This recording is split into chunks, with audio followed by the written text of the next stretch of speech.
Abatements and other incentives such as the TIF district on Highway 46 as well as downtown area have been offered to businesses in order to encourage development. If asked to approve such incentives, what would you base your decision on, to which request to approve and which to deny?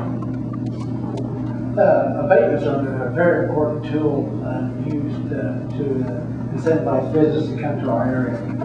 You're competing with several different folks around the country. For example, Donald Douglas, I believe, went to Oklahoma. I think it was Tulsa, for the tune of $200 million. So those are the kind of folks that we're having to compete with. And people are out there buying jobs. I mean, that's the hard reality, good jobs. So we have to be able to abate some of these folks to even be in the running. TIF districts are a lot in the same way. The money that's brought into a TIF district is brought in from those businesses in that district, and that money is used to help develop that area or better develop that area. So these are very important tools that we have to use to even compete with the rest of the market nationally. Yes, I am for the TIF and abatements, especially if the TIF area is a depressed area, and abatements certainly for jobs coming into our area. And also like to say for heavy traffic areas, the TIFs and the abatements, depending on how I want to say that is depending on the traffic that the area gets.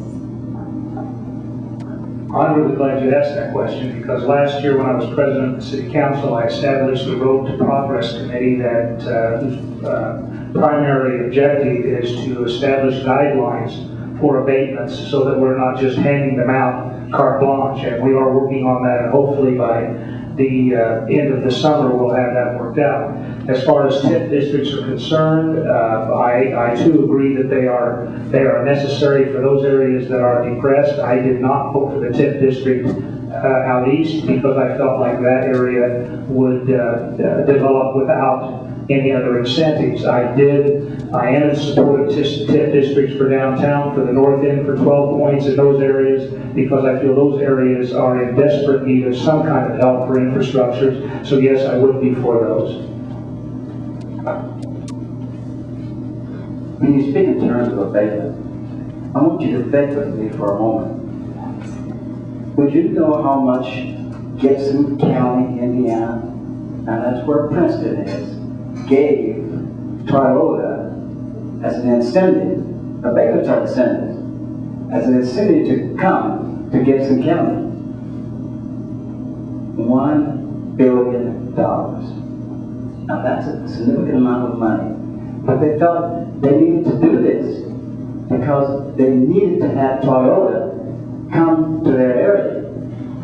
I feel that the TIF district out east is going to pay off.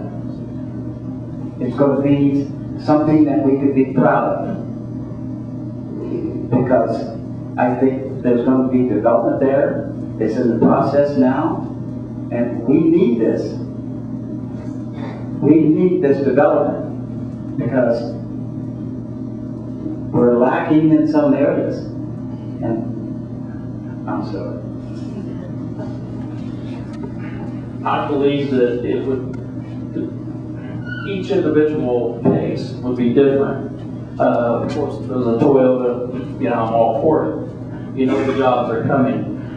I don't know how many jobs was promised with the Walmart, 1,300. I don't think they got that many going on out there. But regardless, you would have to make sure that we are covered so that if they go belly up, that we got good documentation on it, that they take care of this, It's not just going to be shoved back down our throats to put the bill.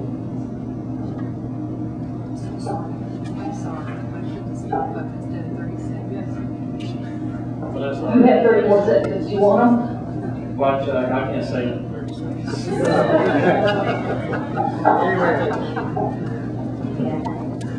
Okay, Butch. I believe very much in tax abatements. I would much rather give a tax abatement to a business as to see that building set empty. I believe in tax abatement. As far as TIF districts, I think where they're needed, that we should have them. They don't come back and cost taxpayers a lot of money. Whatever they're building in that TIF district, they're responsible for. It does not come back to the taxpayers.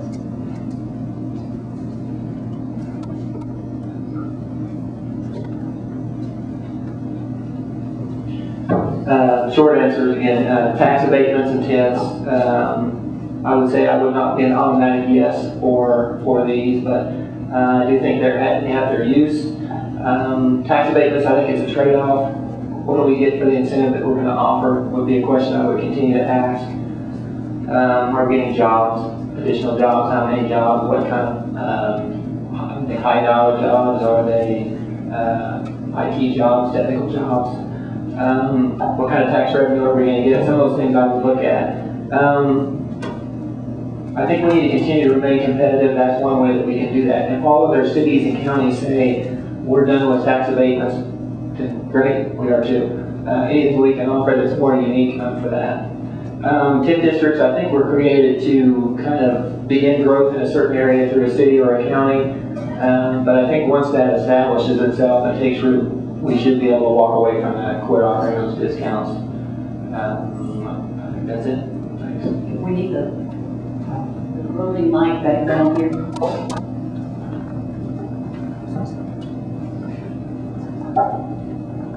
The tax abatements and TIFs, these are all tools given to the cities to create, to attract, to bring business into town. We have to use those. Now, it's the administration and the board's responsibility to use those creatively.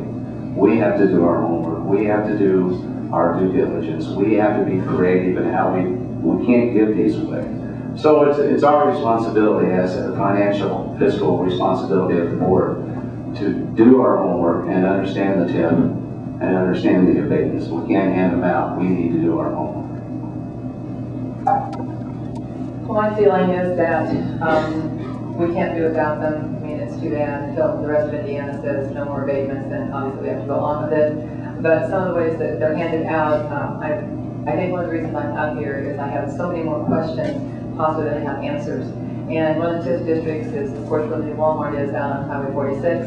And if that is a blighted area or an area that should somehow receive TIF funds, $700,000 for Gibson to put in roads and curbs, then I would like to know how in the world that happened. And if that's a TIF district out there, then I guess I live in a slum. So I think that basically we need to look carefully at what is the TIF district. I drive by the old Pateson building on Wabash, and we have a lot of old buildings around town that I think, perhaps maybe some money can go there. So I think that we need to really look hard before this money is handed out like this, but obviously we can't do without them.